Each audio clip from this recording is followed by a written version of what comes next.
The 1980s were an interesting and exciting time for those lucky enough to live in it. The films, the TV, the toys, the music, it was all offbeat, goofy, and just all around amazing. Hell, I may have only experienced 6 years of it, but I still think of it pretty fondly.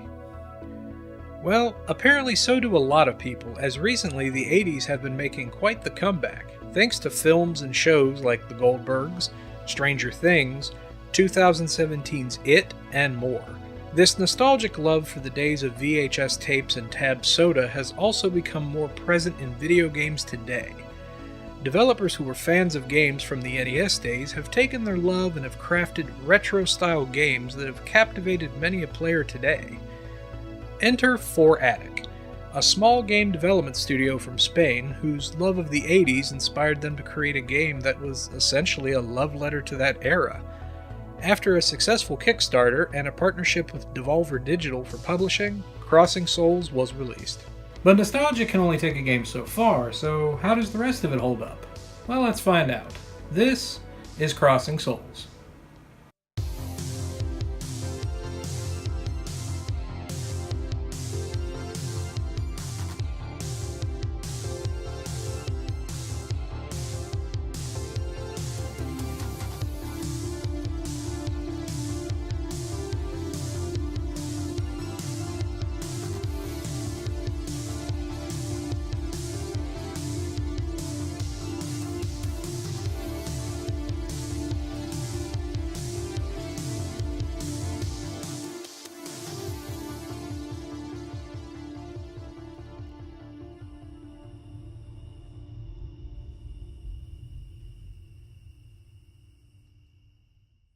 Our story takes place in 1986 in a small California town called Tujunga, where a strange storm blows through, knocking out the town's power.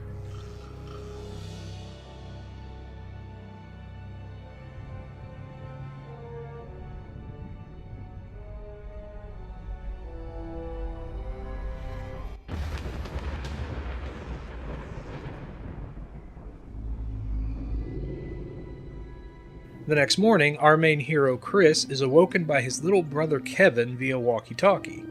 He tells him about something amazing he found in the woods near their treehouse. Chris then gathers the rest of the gang that are essentially your standard 80s stereotypes. There's Matt, the smart nerd, Big Joe, the strong fat kid, and Charlie, the tomboyish girl that also serves as Chris's potential love interest. After some slight obstacles that may or may not serve as a tutorial, you finally make it to the treehouse, where Kevin reveals to the gang that he found a dead body. When they make their way to the discovery, they notice a strange purple glowing stone.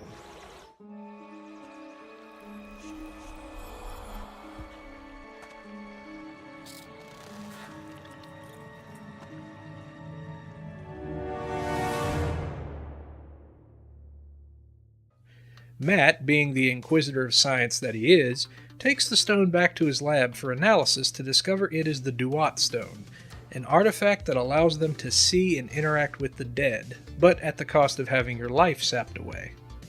Matt builds a device to safely harness the stone's power, and the kids try to figure out where it came from. However, a far more sinister plot is emerging, one that the gang isn't aware of yet, and will take them on an adventure of life, love, and loss.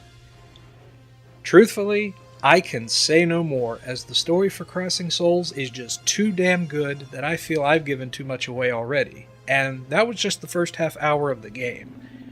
4Attic has done a wonderful job of crafting a tale that is wholeheartedly inspired by some of the 80s most cherished films, like E.T., The Goonies, Stand By Me, and even more recent homages like Stranger Things and Super 8. On top of that, there are references and Easter eggs all over the game, like an NES in the brothers' room, posters of Ghostbusters and Michael Jackson on their wall, recorded VHS tapes. Even the house from Poltergeist is in here, complete with a little girl staring at the TV. It's touches like this that just add to the already rich atmosphere the game provides. On top of that, this game will give you all of the feels. Don't let the pixelated art fool you. Crossing Souls hits all the emotional notes. laughter, anger, and especially sadness.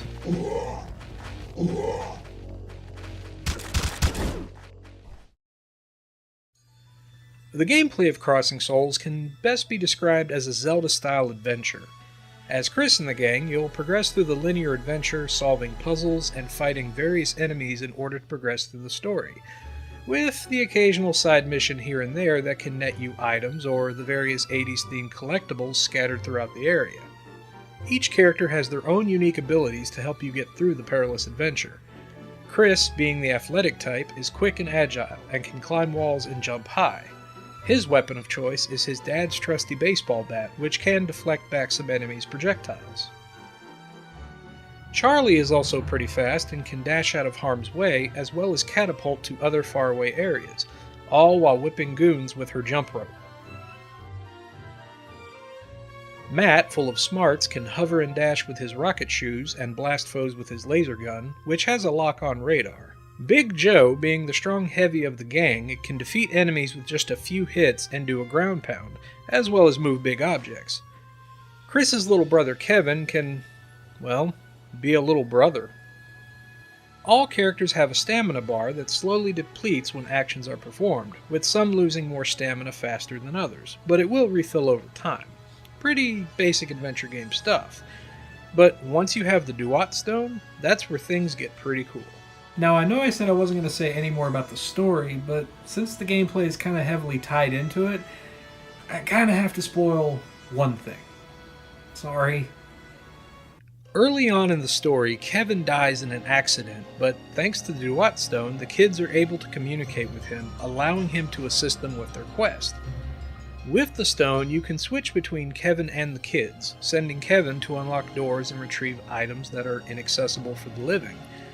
I admit, this mechanic isn't particularly new, but the way it's implemented here is really cool, making for some great platforming.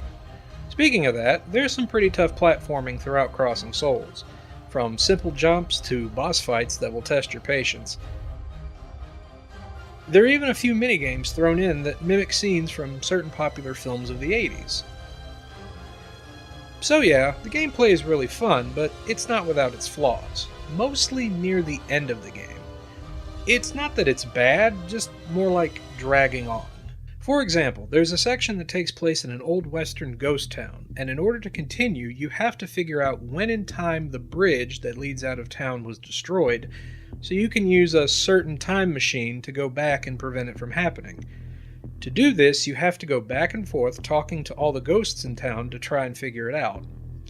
It's a segment that just brings the awesome pace the game's been setting down to a crawl.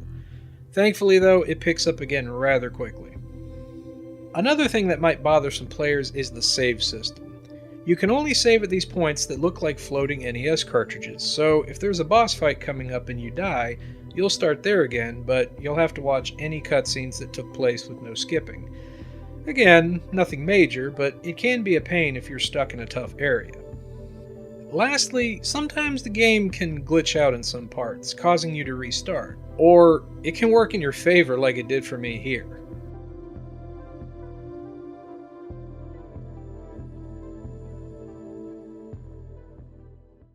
If there's one thing Crossing Souls excels at, it's definitely its presentation. The visuals are some of the best pixel graphics I've seen in a while.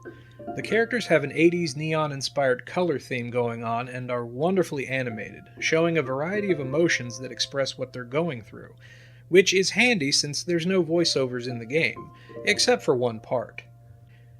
As for the world itself, it too is made to look like a product of the time it's representing. Tujunga looks like your standard 80s small town, complete with shops, arcade, school, theater, and suburban homes, as well as the surrounding forests, sewers, caves, and the evil general's base, which looks like something straight out of G.I. Joe, all nicely designed and chock full of neon colors.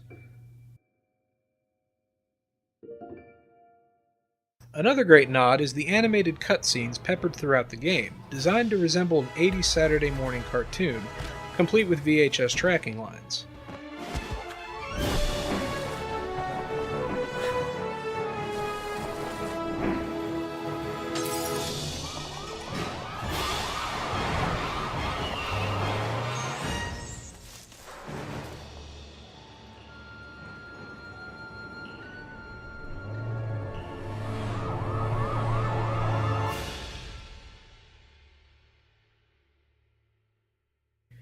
Saving the best for last, I have to talk about the soundtrack. 4Attic hired the talents of two fantastic composers to create the music of Crossing Souls. For the whimsical and serious parts that require a John Williams type touch, Chris Popka comes in with an amazing orchestrated piece that truly sets the mood of a coming-of-age adventure. Hell, when I first played the game, I honestly thought they did get John Williams.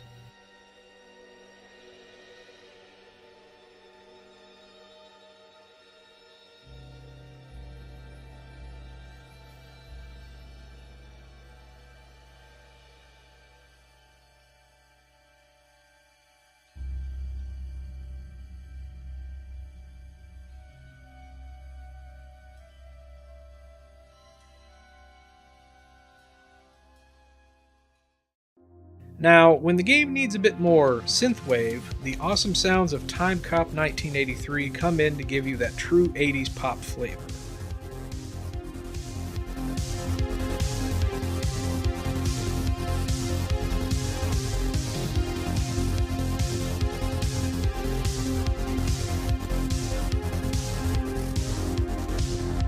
Both of these talents combined create a soundtrack that has become one of my all-time favorites. Seriously, release a vinyl or something already. I'll buy it instantly.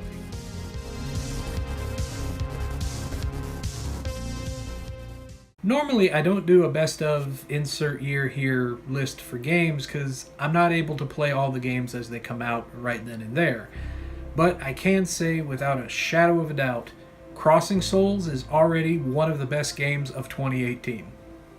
Yes, the gameplay may not be innovative with some dragging sections, and the nostalgic trip may not be enough for some players, but the story alone is one of the best I've played in a long time, with characters and narrative that will make you laugh, make you mad, and most likely make you cry.